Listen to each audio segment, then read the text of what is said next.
What up, everybody? Welcome back. We are here with Twitch at C2E2, and we have a very, very special guest for us today. It is the one and only, one of the longest reigning wrestling champions of all time, CM Punk! Hello, everybody. CM Punk! CM Punk! Chicago zone. The guy in the Flames jersey is not chanting for me. Yeah, dude. Yeah, what is that? What are you- Playoff time, buddy? What are you doing? All right, thank you. Oh my God, how hard is that to get? Like everywhere you go, I'm sure. Like even in the airport, people are like, "Oh, CM Punk." Well, I try not to go to airports anymore. Yeah, so yeah, but yeah, I mean sometimes it's intense. I have a very strong, loyal fan base, and I appreciate the hell out of everybody. Yeah. Absolutely, man. Okay, so sitting next to you is like super fan number one right here. Well, yes. Jeez. I don't believe you. I have a burning question. Okay. Where do you come out on the Oxford comma? Oh, jeez. You really want to talk about this now? We only have about 15 minutes. I know. I know. I don't know if I want to take the whole segment on. Yeah, on grammar. we're going to talk about grammar for the next 15 minutes now, everybody, and you can thank him for boring. I feel like this is ruining my hair, by the way. I don't know. Is there any women in the crowd that can tell me, is this a mistake? Do I look okay? All right. You're getting married now. These two, he proposed to his girlfriend. Oh, and he's got your. Is he? In my line. Today. He does. Yeah. That's He didn't awesome. just come by to get like an autograph or a picture. He came to propose to his girlfriend. It's a magical moment. No, hold on. They came up to you and they proposed in front of you. Yeah. They're Holy shit. Mazel tov. No, ladies mazel and tov gentlemen. indeed. That's Look at awesome, her. Look at her. man. She's showing the ring already. Good for you guys. Oh, That's wow, awesome. wow. That is cool, man. Only at C2E2. And you're a Chicago native, right? Yeah. That's why I'm here. Absolutely, man. So that's what brings you here. Like, are you a big fan of comics? Like, do you do that kind of stuff? I'm a huge nerd. I'm fortunate enough to be writing comic books now. But yeah, I was knew that. not born into the comic industry. Like Frank Miller's not my dad or anything. But I grew up obviously adoring superheroes and villains and such. So yeah, this is always wild to come to conventions. This is the first time I've been to a C2E2. They're all relatively, this, you know what you're getting. You know, you got your comic books, you got your toys, you get your cosplay, and it's just, I don't know, I feel like I'm just amongst my people. It's great. Tell us a little bit about what you're writing. Like, what like is. Well, is I your wrote book? a Thor, is a short story for the Thor annual, and in 2 weeks, on the 13th of May, I have a book coming out. It's an anthology from DC Vertigo. It's called Strange Sports Stories. I got a little story in there that I'm super, super proud of. And if you're from Chicago and you read it, I think you'll really get it. And if you know anything about the Chicago Cubs, you'll love it as much as I loved it. Oh, go Cubbies. And then I can't talk about what else I'm doing because we have a big announcement during my panel on Sunday. So if you want to know more about what I'm doing in the comic industry, come to the panel on Sunday. What time is that at? I don't know what time it is. Does anybody Can we know get what? somebody on that? Does anybody Tell know me what time my the panel is? I'm just so carefree about life now. I just kind of show up when people tell me to. I love Yeah. that, man. You're just very laid back. I'm just gonna relax with you if you don't mind. The only time I freak out is, watching playoff hockey. It's a big hockey fan then. I will freak out. Look at that cute little Princess Leia. You're so cute. Hi. See, this rules. Yay. You gotta wave. Yeah, and now she's embarrassed. Yep, he's gotta hide. Yep. That's awesome. She's How's shy. your training going? I know you're training out in Milwaukee with Duke and the rest of the squad there. How's that been? Oh, it's awesome. A lot of people think I'm crazy for doing it, but then I tell them I drive up to Milwaukee every day to train, and they're like, "Oh my God, that's so far." It's really not. I'm usually driving like 500 miles in between shows at night, and 90-minute drive from my front door is no problem at all. Sometimes I stay in Milwaukee. They have nice hotels. Training's awesome. It's something that I knew was going to be difficult, and it is difficult, but it's fun and it's rewarding, and it's cool. It's UFC's filming the whole process, so everyone keeps asking me when I'm going to fight. It's not really up to me. It's not. I would fight tomorrow if I could. But the plan is to be as prepared as I possibly can be. But they're also kind of filming the road to the fight, and I think it's going to be something special that eventually everyone's going to get to see, and it's going to be cool.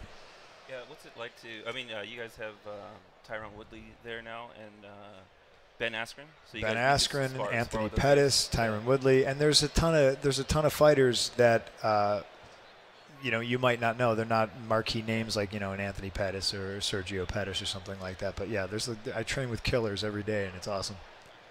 So, like, as far as the UFC and like mixed martial arts and stuff like that, where does your background in that? Just jiu-jitsu. Yeah, like I mean, all fights go to the ground anyway, and I've trained extensively with Henner and Hidon Gracie, so But I tend to kind of even leave that at the door when I go into Dukes, because I have a new jiu-jitsu coach, so there's different styles and different teachers, and I'm a moldable lump of clay, and I think the coaches dig that. They tell me to do something, tell me to correct something, and I correct it, and I don't go, oh no, this guy in California told me. There's none of that, so that it's less of a headache for them. Are you a fan of UFC too? You follow it like for? Oh yeah. I was on the ground floor. Like I watched the early stuff with Hoist and Dan Severin and all the Ken Shamrock, all the early Keith Hackney, local boy, Illinois. What up, Keith Hackney? No, He's not here. All right. I was looking to see if he put his hand up. He might be. I don't know. Sometimes it's tough to get like nerds excited. Yeah, I know. Like Joss Whedon's not here. Oh, I'm just kidding. So what do you read these days, comic book wise? I mean, I know you're writing now, but what are your kind of things you go to read? I read. I mean, I'm a big fan of Chew. I don't know. I'm sure a lot of people read that, but yeah, if you don't, go check it out. I also predominantly read based on what writer is writing. So if it's not necessarily a character that I like or I would be into, like if, like for instance, Green Lantern. Not a Green Lantern guy. If Ed Brubaker started writing Green Lantern, I would read Green Lantern. I hear you. I'm absolutely the same way. Like if a writer that I like writes a character that I don't really care about, I will go out and pick that up just because of the same thing. Yeah. Same now, way. was there like a break, like a breakthrough or break-in comic, like it broke you into the comics world? Said Larry Hama's G.I. Joe. Yeah. Really? Oh yeah, and people kind of scoff at that, but if anybody's ever read it, you know that like it's the most detailed, intricate story. Like from I would say probably from like issue 1 to like the late 90s, maybe early 100s. Like it's one cohesive, fantastic story that kind of opened up the floodgates, so to speak. Right on. So it's a question that gets thrown around a lot of nerd places. Superhero, who are you? If you were going to play a superhero in a movie, who would you be? There's so many angles. I know. I don't know if I could answer that. I have a slight mental illness where I think I'm Batman. That is awesome, though. Yeah, I believe, and Scott Snyder's here, I know, and I'm gonna go wind up debating him. Because I think he's one of the ones that firmly believe that New York is Gotham City, and that is the biggest load of bullshit. And I will debunk it by saying this. How many Batman movies or comic books have you seen where somebody jumps or is thrown off the edge of a building and they land in a dumpster that's in an alley? Happens a lot, right? Yes, Yeah. all the time. Do you know where they put their garbage in New York City? Everywhere? They put it on the sidewalk in front of their houses and their stores. They don't have dumpsters and alleys in New York City. Gotham City is Chicago. It's the end of the story. You heard it here first. Thank you. Just a little advice for Scott Snyder. I would let him win that argument if he works out. If you know, he works out. He's is he? Oh yeah, he's Diesel. That's why you've been working on your ground game, right? Yeah. Me and Scott Snyder are fighting at 6:00 today. So if anybody wants to come, I'm just kidding. Court of Owls. It's a joke. Somebody just took that way too seriously. We gotta go warn Scott. We gotta go warn him. So being a Cubs fan and or a Chicago guy, have you been able to sing the 17th stretch there? Yeah, I've done it. A couple times. Oh, right.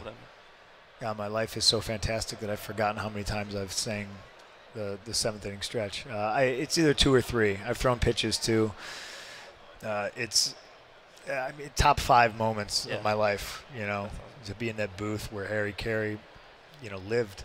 Right, It's always super exciting, and every year they email me, and I'm always blown away. Like this just happened where they just email me and they're like, "Hey, whenever you want to sing the stretch or throw a pitch, let us know." Oh man! And I'm just like, this is my life, and it's so rad, And then I email them back, and I'm like, "I'll do it every day. How about I just do it every day?"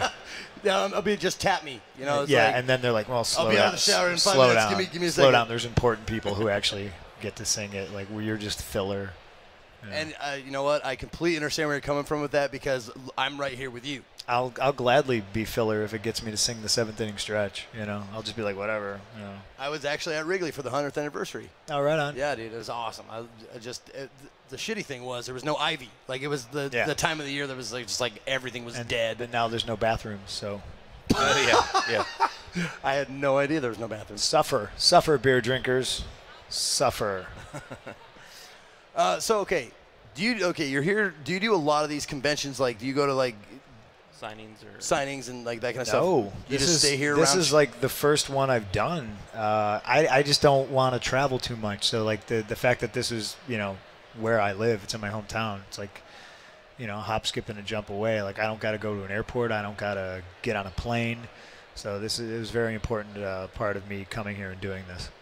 Awesome. So who did you talk to get what when you wanted to write for comics, like when you wanted to write Thor?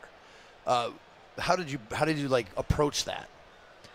I approached it like I approach everything in my life. As if I don't know, if I don't know, I just pretend I do, and then I just, I think that's it maybe shouldn't be something you do in every aspect of your life, but I think the cutesy quote is, if you can't make it, fake it. You know what I mean? Like, and it's very true. I learned at a very young age when I was like 14, sneaking into the metro.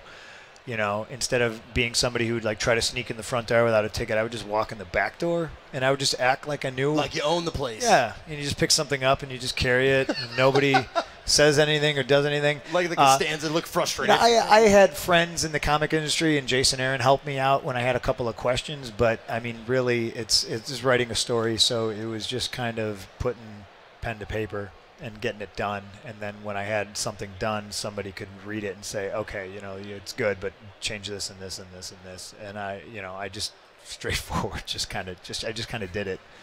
Dude, that's I learn on the job a lot. That's perfect, man. Yeah. I love it. Well, CM Punk, I got to say it was a pleasure, and I want to say that my friend Popsky says hi. Did you see this? What? Do the two hands. Did you see this? Yeah. I don't know. I just wanted to point it out for some reason. Yeah. Well, CM Punk, give it up. Come on, give it up for him. Hanging out, being a bro. Well, we got a lot more stuff coming up today, and we got a lot more stuff planned for the entirety of the C2E2. Stick around. Twitch will be right